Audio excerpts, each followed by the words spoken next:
A gute Woche. Rabbi soll gesund sein, begann this afternoon. It is Shabbos Parshas Kisavoi.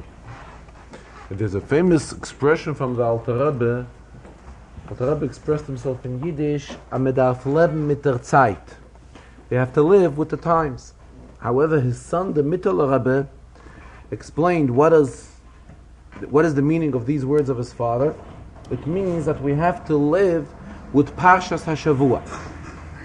In other words, there is a lesson which every Yid can find in the weekly Parsha which we read every week.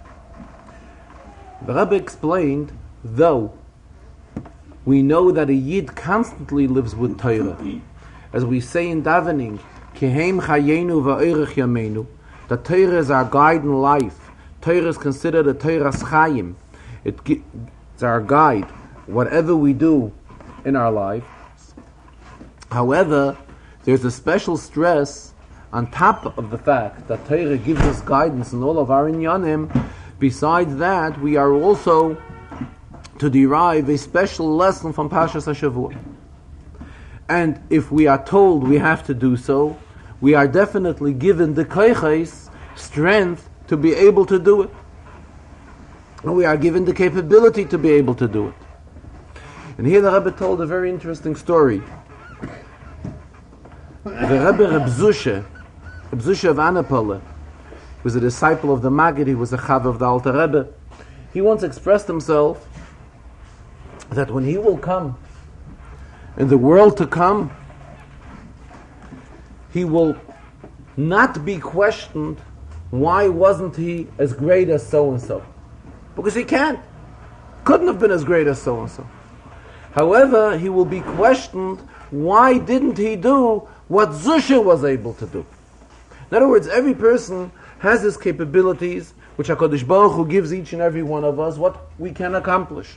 And if HaKadosh Baruch Hu demands it from us, there's a famous Gemara, the Gemara says, Ein HaKadosh Baruch Hu ba betrunya amri Yosef, that HaKadosh Baruch Hu never puts a burden on us that it is impossible for us to fulfill. So if HaKadosh Baruch Hu put it on us to do, we are definitely capable of doing it. Mele, the Rebbe says, the same applies when we're talking about the lesson which we can derive from Parshas HaShavua.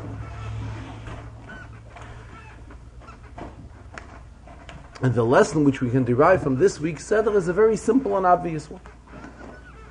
The Seder is called Kisavei. What does Kisavei mean? When we will enter. We will enter where? Eretz Yisrael.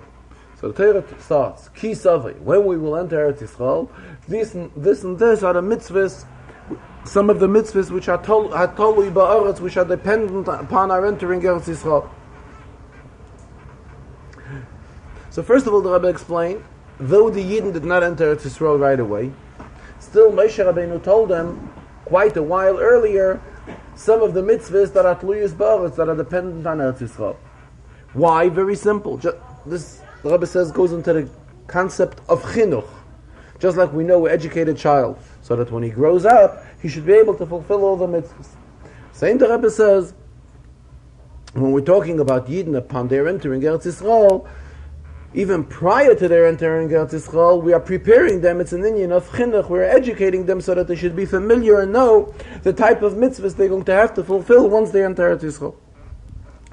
However, the pasuk says, "Kisavei al haaretz." When you will enter Eretz Yisrael, this and this is what you should do.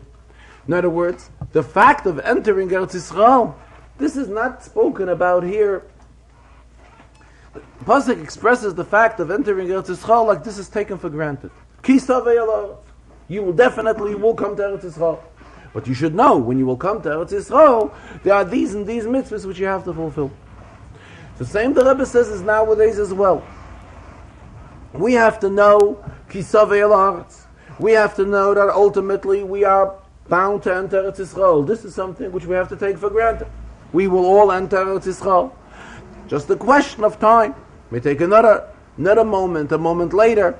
But chas v'shalom to think that we are going to stay in Golus as we are now in Golus. This is definitely not a permanent situation.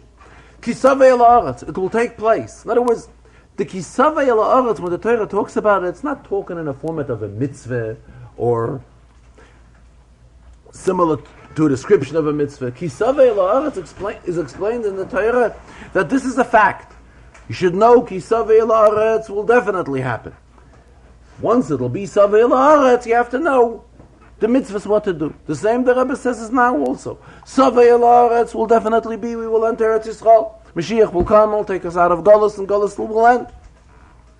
The only thing, it's a question, maybe it may take another moment, may take another few moments, but Mashiach is definitely bound to come, and we are going to have the Kisavei la'aretz. The Kisavei la'aretz was applicable then when the Yidden left Mitzrayim, and Moshe was talking to them, Kisavei la'aretz, and the same, being that every union in Torah is eternal, the same is to us now. We should know that there's a concept of Kisavei la'aretz. Then the Rebbe continued that today is Tezayin El, 16 days in the month of El. Yesterday was Tesvav Elul, 15 days in the month of El.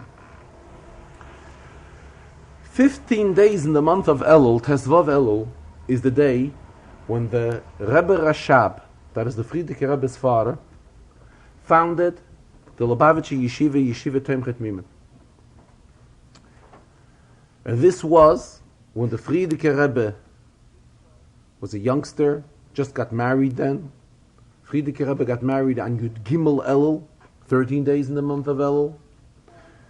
And within the Sheva Brachas of the Frierdiker Rebbe, during the Sheva Brachas of the Frierdiker Rebbe, that is when his father, the Rebbe Rashab, founded the first Lubavitcher Yeshiva in the shtetl of Lubavitch, and appointed his son, the Frierdiker Rebbe, as the Menahel Poyel, meaning the person who is actively responsible to stay at the head of the yeshiva. We are entering now the 90th year of Tomchet Mimim. In other words, it is 89 years. This Friday was 89 years since the founding of Tomchet Mimim. Rebbe continued. Rebbe was on the oil this Friday. So he says that when he came back from the oil, he was confident that he would find 770, use the expression in Yiddish, Chadaram. Chadaram really is something which means he would find 770 on wheels. In other words, everybody would really be there Farbrengen and rejoicing the fact that this is such a great and outstanding day, the day of the founding of Tomchet Mimim. When he says, he immediately added on that when he thought he would find 770 Chadaram, he says definitely only in a positive way, in a way of celebrating the founding of Tomchet Mimim, not Chas v'Shalom in any way that is not a reflection of Avos Yisrael and Achdus Yisrael, but only in the positive way. But he did not find it that way. And the Rebbe says, why? Every one of us either learned in Tomchet Mimim. If we weren't fortunate to learn in Tomchet Mimim, we definitely have benefited from those who have learned in Tomchet Mimim. And this should be a very meaningful day to us. Rebbe says the reason he's talking about it now, even though the day already passed, says it's very simple. Because there's the famous quotation from the Frierdiker Rebbe, as is nicht da, kein Verfahren. The Pesach Sheni teaches us the fact that there's a Pesach Sheni, which means that for the person, for the individual who it was impossible for him to be makriv the Pesach Rishon on time, for whatever reason, whether he was tamei or he was b'derech choika, he was far away, the Pesach adds on lochem. So Frierdiker Rebbe teaches, in other words, even if it was willingly that he brought himself to a position that he was tamei and he couldn't be makriv the Pesach Rishon, So this individual, Torah is worries for him and leaves room for this person to correct what he has done wrong by being makriv a Pesach Sheni. So what does Pesach Sheni really show us? Pesach Sheni shows us nishta kein verfallen. It is never too late.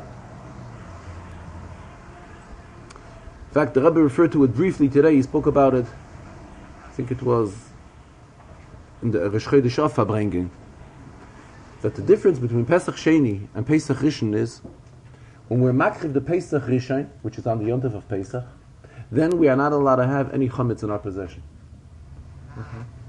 When we are makriv the Pesach Sheni, the halacha is different. While we eat the Pesach Sheni, we are not allowed to eat with it any chametz. However, in our homes, we are permitted to possess chametz.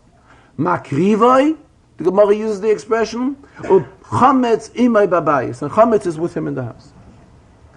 Based on what Chassidus explains, on the difference between chametz and matzah, that chametz reflects gaiva, reflects the evil, however, matzah reflects anivos, person's matzah is thin, chametz is blown up. Memela, based on that, Rebbe explained, during the Yontif of Pesach, we are at a madrege where we're serving the Eibishter, and we're totally divorced from chametz. What does that mean? We are not in a position that we can uplift the chametz and be mevarer the nitzutzes kedusha, bring out the sparks of kedusha that are in the chametz. During the Yontif of Pesach, we're not in the capability of doing that. Comes the Yontif of Pesach Sheni, being that the Pesach Sheni is an inyan for the Baal Tshuva. Baal Tshuva can accomplish to such a high degree that he can be makriv the Korban Pesach, and at the same time have chametz imay babayis. At the same time, he'll have chametz in his house. What does that mean? It means that he will be able to remove the sparks of kedusha and uplift the chametz and elevate it to such an extent as it is desirable by HaKadosh Baruch Hu. Memele, this shows that Pesach Sheni in a degree is yet greater than Pesach Rishon. Pesach Sheni, a Yid has more koiches than on Pesach Rishon, to such an extent that he can be mevarer, he can uplift all the sparks of kedusha that are in the chametz and elevate it, that the chametz should not anymore reflect the concept of evil, but it should reflect the same idea as matzah does. Mele, getting back to our Indian, being that this is the lesson of Pesach Sheni, that Pesach Sheni teaches us, as is nicht talking verfallen, it is never too late. So true, Taka, there was no Farbrengen, there was no Chassidische gathering Friday, but it could still be rectified by doing it tonight or tomorrow or in the nearby days. And while talking about this, Rabbi also expressed strange thing, but at times we are involved in many inyanim, and we have good thoughts. And when we have this good thought, we share our thought with somebody else. And by sharing the thought with somebody else, the idea is we want to awaken this other person, that this other person should also go ahead and join us in this good act, in this good deed. And the Rebbe says, for whatever reason, it just remains up in the air and does not come down into reality. He spoke about it here, he spoke about it later in the Farbrengen. Later in the Farbrengen, he explained it.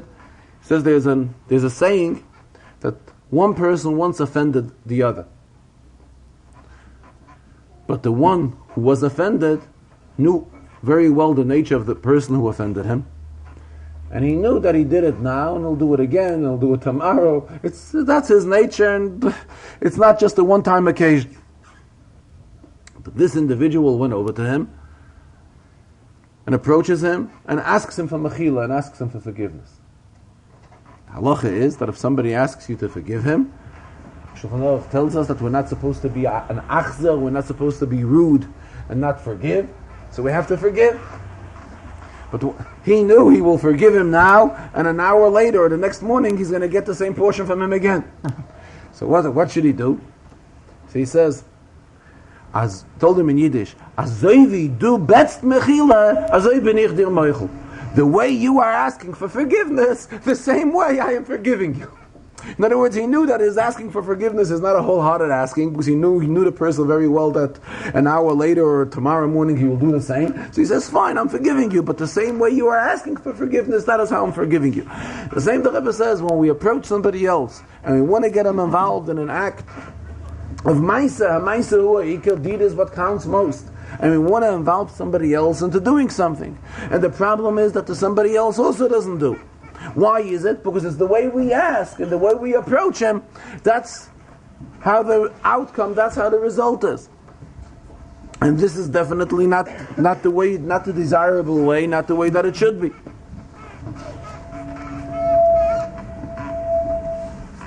Farbrengen, the Rebbe also stressed So this is the Shabbos before Chai Elul. Being it's the Shabbos before Chai Elul is the day of Shnei HaMa'oros HaGdolim, the two great sages who illuminated the world, the Baal Shem Tov and the Baal HaTanya, the Alter Rebbe, both of whom were born on Chai Elul. The Rebbe says, therefore, some of the inyanim in the Farbrengen will be explained in view of the fact that we are in the days of Chai Elul. But prior to that, as is customary in the Farbrengen that the Rebbe explained, a Rashi in this week's Sedre, also a Rambam, and later also a Pirkei Avos. The Pirkei Avos the Rebbe associated with the Alter Rebbe and the Baal Shem Tov, as we will hear shortly. Now let us go to the Rashi in this week's Sedre. As it's customary that the Rashi that the Rebbe chooses to explain is a Rashi which, upon the Rebbe's suggestion in the weekly periodicals that are published, the Ha'oros HaTmimim, Ha'oros HaBiurim, and so forth, the Rebbe asks that people should ask questions in Rashi. Ask questions in various Rashis in this week's Sedre, and then if there's a Farbrengen on that Shabbos, the Rebbe chooses one of those questions and explains it and elaborates on this and goes on to explain this Rashi. The same the Rebbe did this week in a Rashi in Kapitel Chav Zayin Pasuk Aleph, that is the first Pasuk after Revi. Pasuk says, "Vayitzav Moshe v'ziknei Yisrael as ha'am leimah." Moshe and the elders of Israel have commanded the entire nation of Israel, "Shomer es kol ha-mitzvah," listen to all the mitzvahs. Asher anochi mitzvah eschem hayom. This would be the simple translation of the pasuk. Listen to all the mitzvahs which I am commanding you today. Rashi, trying to explain this pasuk, quotes the words "Shomer es kol ha-mitzvah" and says "Lashon hoive."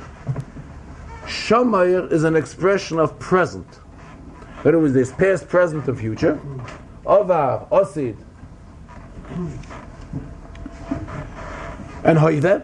So Rashi says the expression of shomer, to observe, is an expression of present tense. And Rashi goes on explaining it with a balaz, which means in Rashi's language, in French. So first of all, the fact that Rashi has to come on to a balaz shows that this is something which requires a real extra explanation. Above that, why does Rashi have to quote also the words of Eskol HaMitzvah? Obviously, Rashi is only explaining Shomer. Why is he quoting other words in the pasuk Eskol HaMitzvah? There's no relevance in quoting these words. The Rebbe says that there's a Sifsei Chachamim, that the Sifsei Chachamim was considered a commentary on Rashi. He explains that if the pasuk here would come to give us a constant instruction for the future that we are to listen to all the mitzvahs, then the pasuk would not have used the expression shomoyer, but rather shemoyer. The Rebbe says it's a very hard pirush to accept, because we all recite in davening Friday night, shomer v'zacher b'dibur echad nemru. What does that refer to? Shabbos.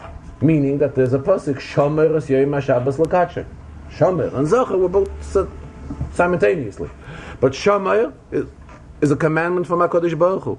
And shomer is definitely a commandment. Shomer es yoyim ha-Shabbos l'kacher is definitely a commandment which HaKadosh Baruch Hu commanded us, not only for hoive, for the present time, but this is something for the future. We are told that we always must observe Shabbos. So it's very hard to learn according to the pshat of the Sifsei Chachamim. Also, the Sifsei Chachamim wants to learn that otherwise the pasuk would have used the expression Shomer Tishmerun, like we find many times a double expression in the pasuk, like the pasuk at times says Paseach Tiftach. Meaning, if the Torah is here to caution us that we should always observe the mitzvahs of HaKadosh Baruch Hu, then the Torah would use a double type of an expression. Being that the Torah doesn't, Torah uses only the expression Shomer, it means only Hoivet was something which was present at that time when this pasuk was said. So therefore the Rebbe is learning. Let us look into the psukim here. What are the Yidden told? We will read Pasuk Beis. When you will cross the Yarden, you will take large stones and write on these stones, and you should write the Yanim of Torah on these large stones. Rebbe is asking a very obvious question. Shomer kol mitzvahs, the pasuk says. You should listen to all of the mitzvahs. And it is a lashon haive, it's a lashon present. What does it mean we are told present? Do we have to listen to all the mitzvahs? We can't fulfill all the mitzvahs at the same time. If we're in the middle of Pesach, we can't sit in a sukkah. If it's sukkah, we can't eat matzah. In other words, every mitzvah has its time. If we are to learn Shomer kol mitzvah lashon haive, that it's a lashon of present. In other words, at one time, we are to fulfill all of the mitzvahs. How is this possible? So the Rebbe says, the Torah here does not refer to the fulfillment of all the mitzvahs, of all the Taryag mitzvahs. Shomer kol mitzvah lashon haive, it was something which was present at that time only. What at that time? The following mitzvah, that biyoyim asher Tavo as Yarden, when you will cross the Yarden, that is then you should write on on the stones. You should take you should take large stones and write on these large stones about the Torah of the Eibishter. And this is something which was relevant at that time. God bless you. And when the Torah here uses the expression Shomer kol mitzvah, listen to all the mitzvahs which you are told about, which you have to fulfill right now. True that by fulfilling this mitzvah and by engraving on the rocks, this will lead to it that the Yidden will also fulfill in later generations those mitzvahs which are mentioned, which they have inscribed on the rocks. However, the Torah what the Rebbe is introducing here is that when the pasuk uses the expression Shomer kol mitzvah, we're not talking about all the mitzvahs as we would normally learn the pasuk. Shomer kol mitzvah, observe the mitzvah which we are talking about in this pasuk. And what is it? To write out on the rocks, as the psukim go on here further. That's one inyan in Rashi which the Rebbe explains today. What's the purpose of the kol? Kol, Kol to the fullest extent with all its details. But again, it's not talking about Kol HaTorah Kula. Now we will go to the end of the Sedra. In today's Parsha, the Rebbe expressed himself in the Shvi, which this is according to the Shiurim of Chitas, that's today's Parsha. Vayikra Moshe al Kol Yisrael. Here we have an inyan, which the Rebbe says is a very obvious question, and it's so obvious that Rashi should have definitely commented something on it, and Rashi doesn't. We learn here, Vayikra Moshe al Kol Yisrael. Moshe called all the Yidden. Vayomer aleim, and he's telling them, Atem re'isim, you have seen is kol asher osa Hashem leinechem. To whom? Be'eretz Mitzrayim, lefaroi, or l'chol avada, v'l'chol artzah. Who is Moshe talking to? Let us not forget where we're up to. We're up to the 40th year. The 40th year, almost all of those that went out of Mitzrayim from age 20 and up, who were age 20 when they left Mitzrayim, all of those have already passed away. Very few of them are still alive. Who is alive? Kalev and Yeshua are alive because they were promised by HaKadosh Baruch Hu that they will enter Eretz Yisrael. And also those who were younger than 20 when they left Mitzrayim. Moshe is addressing all of Klal Yisrael and he's telling everyone, Atem re'isem, all of you have seen what HaKadosh Baruch Hu has done to Paro. How is this possible? We have a Klal, Torah la'roif tedaber. Torah always talks and approaches the majority. The majority of Yidden, who Moshe is talking to, have not seen what HaKadosh Baruch Hu has done to Paro l'chol Mitzrayim. If the pasuk would be talking about the Mon and all the other inyanim which have happened in the Midbar, this is what the pasuk talks about further in pasuk Dalet and pasuk Hey. Fine. However, the pasuk here is stressing Atem re'isem is kol asher osa Hashem leinechem be'eretz Mitzrayim lefaroi l'chol avada v'l'chol artzah. The Atem, the majority of the Atem, who Moshe is addressing himself to, they were not present by Yetzias Mitzrayim, because the majority of the people who were present by Yetzias Mitzrayim have already passed away. And it's a very obvious question. Rashi definitely should have commented something on it, and Rashi does. So the Rebbe is learning. The pasuk here, when the pasuk uses the expression "Atem reisim," you have seen. Eis kol asher osa Hashem le'neicham, whatever HaKadosh Baruch Hu did. Pasuk doesn't mean we know there is seeing and hearing. We always know that hearing has less effect on the person than when he sees something. Chassidus always stresses it based on halachas. When the pasuk here says, "Atem reisim," you have seen, Rebbe says, pasuk here does not mean that he's talking to the majority of Klal Yisrael who have physically seen how the Rebbe has taken them out of Mitzrayim. However, most of these individuals whom Moshe is addressing himself to, their parents did see it. Being that their parents saw such outstanding nisim, such tremendous things happening, they definitely were constantly talking about it in their houses. Memela, this is something which really got into the ears of their children. When parents live over something, live through something which has a tremendous impact on their lives, it is self-understood that after it happened, to the children at home, they constantly keep on talking to them about the great and outstanding miracles which they have lived through. Memela, when the Torah here is talking, Vayikra Moshe el Kol Yisrael, and Vayomer Aleim, he's talking to them and he's telling them, Atem reisim, you have seen.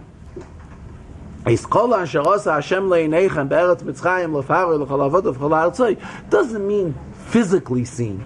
They have heard about it so much, and they have heard about it from first-hand sources. They've heard about it from their parents, who their parents have witnessed it and went through it, to such an extent that this has a tremendous impact not only on the parents, but on the children as well.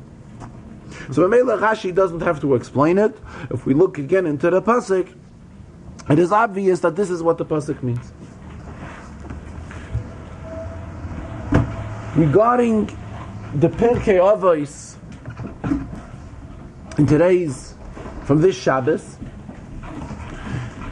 so being that we have only one Shabbos before Rosh Hashanah,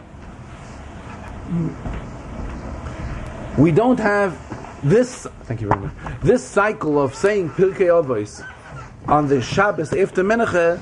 We recite 2 prakim every Shabbos. And today, it is the 3rd perek and the 4th perek. Next week will be the 5th and 6th, and by doing this, we will complete it before Rosh Hashanah.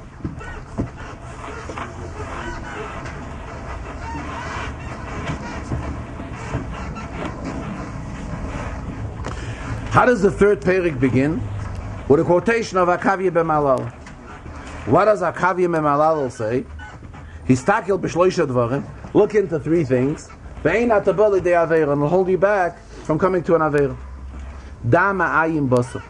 A person should always know where he's coming from.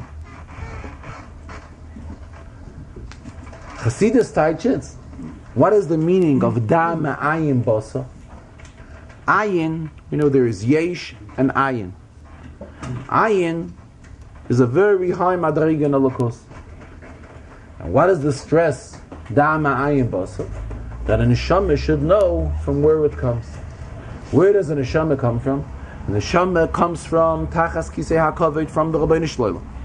And that level where the neshama comes from its original source, that madriga is called ayin, based on what Chassidus teaches us. Memela, this is the pshat here in the Mishnah. Dama ayin basa. Where do we come from? We come from this madrege of ayin. This is where the original source of the neshama is. The Baal Shem Tov teaches the pasuk. Rabbi had it on, though its originality, this is a medrash. It's a medrash tilim. However, the Baal Shem Tov publicized and made famous this idea, this thought,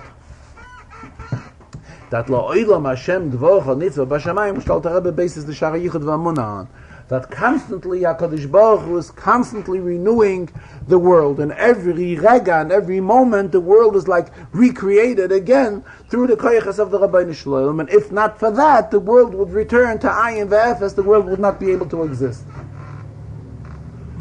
So here the Rebbe says, this thought we have to carry with us in Avodah as far as serving the Eibishter as well. Times we say, we have done in Yanim for so many years, we've learned so long, we've learned so much already, I'm already tired from learning. So somebody will say, he's learned so much Chassidus that he's already tired. Memela, now he will stop learning Chassidus and he will learn a little bit Nigla. And the fact to say that he's tired from learning, the Rebbe says, this is a Gemara. The Gemara tells us, it's an interesting Gemara. Gemara says regarding Rabbi Yochanan, the sage Rabbi Yochanan, Tana Rabbi Yochanan. This is when Rabbi Yochanan would become tired of learning, Gemara says he would stop learning and walk out and sit, take a chair and sit down the outside of the mikveh. So that Jewish mother, Jewish woman comes out of the mikveh, she will see him, and she will see his face. By seeing him, she will later be blessed with children like him. This is what the Gemara says. What do we derive from this Gemara? That there was an inyan by Rabbi Yochanan that Rabbi Yochanan got tired from learning. So if Rabbi Yochanan could get tired from learning, individuals like us could say we're getting tired from learning. Mamela, if we're going to get tired from learning, or the same thing, other inyanim which we are supposed to do, and we say, I've been doing it for so long. The Rebbe expressed himself. Sometimes we'll get tired because we ate kugel last night and we didn't sleep enough since the kugel which we ate last night. Memela, from getting tired, we will say, I've done enough. So the Baal Shem Tov teaches no. Every second we are created again mechodesh. The fact that I did before has nothing to do with now. I say I did something a week ago. I say I did something a year ago. I accomplished outstanding things. True. Now it's a new world. A new world you have to accomplish again. You have to go ahead and start again. You can't say you are tired and you have done enough, because every second the Rebbe is constantly recreating the world again and again. So it's a new world. I was just now created again. If I'm just now created again, I have to start doing new good deeds again. The fact that I've done tremendous things before, this is not enough. Because here the world is a new world again. The world is new and the person is new. Everyone was constantly created new. B'chol rega v'rega HaKadosh Baruch Hu was constantly recreating the world. Memela, constantly we have to get involved in doing new things again, and doing it with lebedigkeit and with frische koiches and with new koiches. Why? Because we are constantly getting koiches again, where everything is new again. If everything is new, we have to do the things with a tremendous chayis, with a tremendous islahavos. And the fact that we have done so much before and we have such a long record of tremendous accomplishments, this is not enough. Because what happened, fine good. Now that we are created again, we have to begin doing new things again. And being that the Baal Shem Tov teaches us that every moment the world is created again and again by the Rebishter, so we again have to regain strength and do tremendous things again. The fact that we have done them before is not enough. Talking about the Baal Shem Tov, the Rebbe also referred to the famous philosophy of the Baal Shem Tov of Hashgacha Pratis. The Rambam explains that there is Hashgacha Pratis b'min, meaning that what happens to people, what happens to created things, there is Hashgacha Pratis. However, to such an extent, like the Baal Shem Tov explains Hashgacha Pratis, that how a leaf should fall down a tree, and how many times the leaf should be blown around by a wind, and where the leaf should wind up ultimately, that all of this is guided by the Eibishter. This is something which was introduced by the Baal Shem Tov. Another inyan which the Baal Shem Tov introduced, the Baal Shem Tov himself put a lot of effort on, was the fact that the Baal Shem Tov walked around amongst the masses and made Shem Shamayim, the Eibishter's name, popular and dear and beloved amongst them. Baal Shem Tov would walk over to an individual and ask him how he feels, and maybe he would have to answer him Baruch Hashem, or a different type of an expression, but the main thing, to thank the Eibishter. or you'd ask him how is his parnasa, how is his living, or how is his family, how is his children, how are things. So by asking them all these type of questions, the Baal Shem Tov would get them to think about the Rabbeinu Shlomo, get them warmed up about the Rabbeinu Shlomo. And this is something which the Baal Shem Tov stressed very much. The Baal Shem Tov used to spend a lot of time, we're told, going around Noshim Pshutim among simple people and get into these type of discussions with them. And by doing that, he would be able to explain them the greatness of HaKadosh Baruch Hu and HaKadosh Baruch Hu, and how HaKadosh Baruch Hu guides them constantly, and how HaKadosh Baruch Hu guides each and every detail of them and of their lives and of their family and so forth.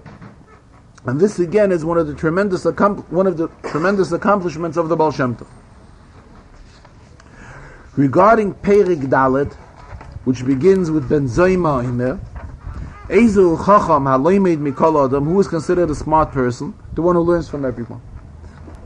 And the Mishnah quotes a pasuk, Shenema Mikol Melamda Hiskalti. I've gained wisdom from everyone who taught me. So here the Rebbe explained that this Mishnah has an Abvi Yeshaychus to the Alter Rebbe. Because by Chassidim there's a Sikha from the Friedrich Rebbe that each one of the Rabbeim reflects one of the spheres, beginning from the Baal Shem Tov through all the Nesiim. And the Baal Shem Tov and the Maggid of Mizrich are spheres HaKesser, Atik and Arich, more precise. Which is spheres that's explained in Chassidus in complete details. And the Alter Rebbe, the Baal HaTanya, is spheres HaChochma. And maybe if we want to look for a shaykhs from the Alter Rebbe, whose birthday is Chai Elul, to the Mishnah of this week's Perek, here the Mishnah begins and stresses who is considered a Chacham, Ezu Chacham Aleimid Mikol Adam. And Mamela, this has a very obvious shaykhs to the Alter Rebbe, whose in you was Sfiras HaChacham. As it's customary in the Farbrengens that the Rebbe also refers to the Rambam, to the daily Shir of the Rambam. Today, it was a very brief referral, but it's in the halachas of Tumah, the halachas of Tumas Meis, in Perik Yud Aleph. In detail, the Rambam here talks about the differences between Eretz Yisrael and Chutz La'aretz, and explains that Eretz Yisrael, there are certain rules of Tara, purity, which imply in Eretz Yisrael, however in Chutz La'aretz they don't, and various sveikis, doubts which may arise as far as Tumah. And then there is what Halacha calls svek sveikis. Svek sveikis would mean a double doubt which may arise, and what the halachas would be. Then there's a halacha which the Rambam concludes this perik with. Ayaros hamuvlois be'eretz Yisrael. There are cities which are very closely to Eretz Yisrael, geographically located to Eretz Yisrael. They're like swallowed within Eretz Yisrael. The Rambam mentions Sisis v'chavreisah, afal pi shepturis min ha'maisres and min ha'shviis, even though it is not considered Eretz Yisrael as far as halacha that the mitzvahs atluyis ba'aretz do not apply there. From deswegen the Rambam says, ein behem mishum eretz ha'akum. As far as the halachas of Tumah, it is not considered chutz la'aretz. Then the Rambam says something else. Cheskas drochim shel oilei bavel tahiros. Afal pi shehem uvlois be'eretz ha'akum. The roads that the oilei bavel, meaning those that came back from Bavel, after the Yidden were in Golos Bavel, they were in exile in Bavel, then they came back to Eretz Yisrael. These roads, where the Yidden walked back to Eretz Yisrael, even though obviously this is Chutz La'aretz, these are roads that are in Bavel or outside of Bavel, tying you into Eretz Yisrael, but it's not Eretz Yisrael yet. These roads are considered Al pi halacha, as far as Tumah is concerned, Tumah v'Tahara is concerned, it carries the same status as a road in Eretz Yisrael. And here the Rebbe says, this shows us the tremendous power, tremendous koyach that a Yid has. If Yidden walked on these roads, and through these roads Yidden returned back to Eretz Yisrael, these roads got such kedusha that don't normally, afal pi, like the Rambam says, afal pi sheim uvlois be'eretz ha'akum, even though these roads are swallowed in other words, these are roads that are geographically located in Chutz La'aretz.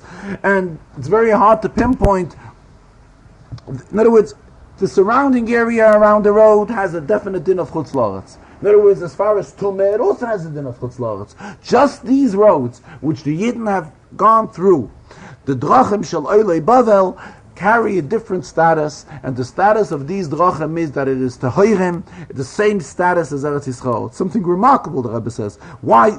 What changed the status of these roads? The fact that Yidden have walked through these roads and have gone to Eretz Yisrael on these roads, went back from Golus Bavel, Oilei Bavel, went back into Eretz Yisrael, changed the status of the road, that it is no longer have the same status as any other area in Chutz La'aretz, but it has the status of an area in Eretz Yisrael as far as Tumah V'Tara. The end of the Farbrengen, Rabbi brought to our attention two inyanim which are negeya. Number one, Rabbi says that being that we are before Rosh Hashanah, so you would remind again on an inyan which he spoke about in previous years, that it is our obligation to see to it that will come Yom Tovim, Rosh Hashanah, Erev Yom Kippur, Matzah Yom Kippur, Sukkot, and so forth, all of the Yom Tovim, to see to it that every Yid should be able to rejoice properly on these Yom Tovim, Ichlu Mashmanim, Mushtu Mamtakim, to be able to eat and dine on delicious meals and enjoy the meals. Simply to, it's our obligation to see to it that every Yid has for tzorchei hachag, has for whatever is needed for the Yontef, to be able to have delicious meals and whatever else is needed to celebrate a joyful and happy Yontef. Then the Rebbe says there's another inyan which is negeya and which he's going to speak about. As the Rebbe used the expression when we're going to talk about this, here everybody's going to wake up. And this is about the elections which are taking place tomorrow. And the Rebbe says, shouldn't be suspected that he's showing favoritism to any candidates. He says, but being that it is a day before the elections, campaigning is still permitted. Some elections, on the day of the elections, they don't let you campaign, but the day before, you can still campaign. Rebbe says he just wants to say one thing, one general thing, that the entire approach to tomorrow's elections by every single person involved, side those that are going to vote. Here he threw in an expression that when you vote, naturally your ballot is a secret ballot. Everybody has the privilege that his ballot should be secret. In other words, here there's a concept of hatznei leches im Hashem Elokecha. Keep secret what you're doing. He referred to what he discussed early in the Farbrengen. Early in the Farbrengen he said there are those that claim that they don't want to be too active as far as spreading Yiddishkeit and spreading Chassidus, and here they apply the concept of that things should be done in a secretive manner. And early in the Farbrengen he criticized it, because naturally that's not the idea. The Indian is to be spread the mayonos, the wellsprings of Yiddishkeit and Chassidus, and see to it that it reaches to every single person, to every single Yid. However, as far as casting a ballot, here one can definitely apply the concept of hatznei leches im Hashem Elokecha. But again, for all those involved, those who are voting, those who are candidates, those who are involved in the committees and all different types of committees of preparing for the election, and later the counting of the election, all those that are involved, he has a request to them that everything should be done following the concept of Kol ma'asecha yiyu l'shem shamayim. All your acts should be with a pure intention of l'shem shamayim, of doing everything for the Eibishter's name. Everything should be penetrated with the thought of Avas Yisrael and Achdus Yisrael, total unity, and not chas v'sholom any type of pirud halvavos, anything which should lead to ill feelings and hurting one another or harming one another. It is something which has to be done. This is the halach in Shulchan Aruch, that when it comes to something in a community, we cannot rely on one person. It has to be handled by a committee of Ein De'eseim Shabbos. Naturally, every person on the committee has his different approach, and all these different approaches add to the success of the committee. And as the Rebbe explained, also people have to realize, and everybody has to realize, that People have different talents. There are those that are capable of being a member on a board. There are those that are capable of being the treasurer of the board. There's that individual is capable to head the board, and at the same time there's the one who is capable to be the Sgan Yoshev-Reish, the deputy chairman of the board. In other words, every person has his area of success, and everybody has what he could contribute to the success of the community, and to see to it that it should be a successful community. Rebbe says he has a suggestion, being that it is brought in Svarim, that Elul is a proper time to add in the giving of tzedakah. Therefore, the Rebbe says he will send out dollars, single dollars, for all those who will be participating in the election, and everyone, after they will vote, in the nearby room, which definitely is also a room that has a mezuzah on its door, after the vote he will receive $1, which the dollar should be given for tzedakah, and those that want can exchange it and add on more and make sure that all of this goes for tzedakah.